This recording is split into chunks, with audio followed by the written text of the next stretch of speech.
Let's go now. Let's go, everybody. Hey, let's get this tonight. We owe them, man. Let's get that hand tonight. 1, 2, 3, 4.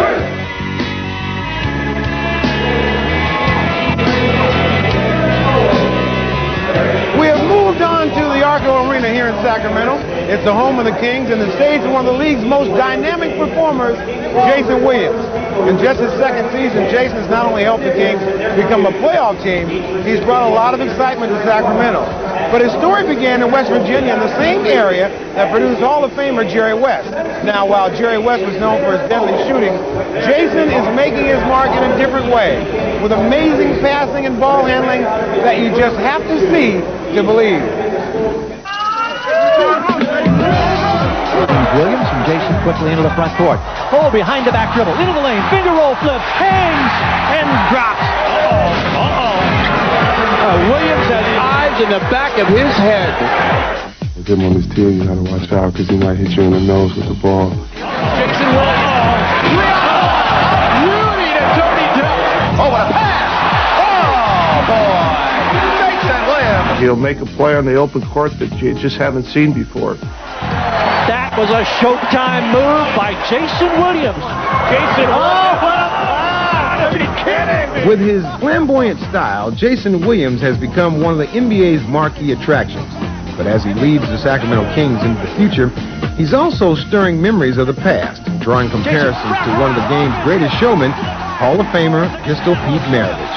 Oh my goodness, that was vintage Pistol Pete Maravich. You are an entertainer when you play. Not only a great athlete, but an unmistakable entertainer. You can fire your own self up with a pass. Yeah, I mean, that's what I like. I think my team feeds off of it too, you know.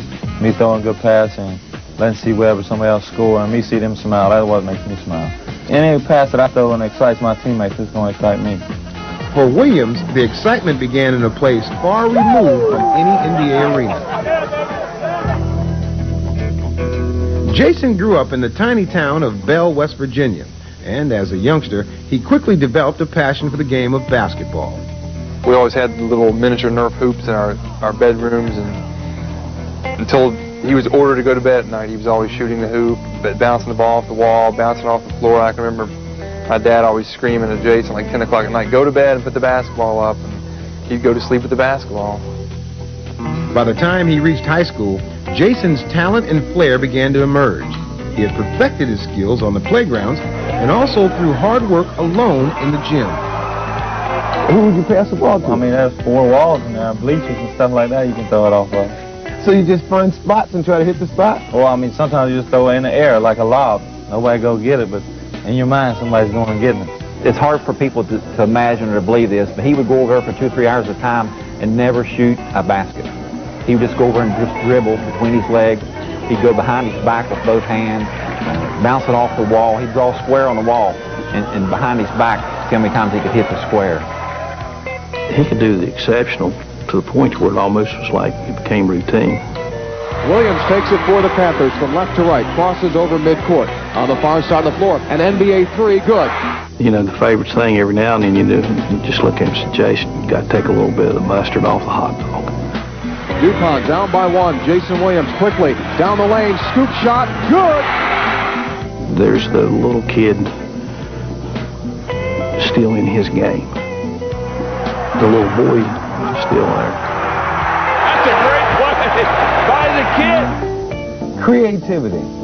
I would imagine when you spend hours in the gym, just dribbling down the court, you would imagine in your mind being on a fast break.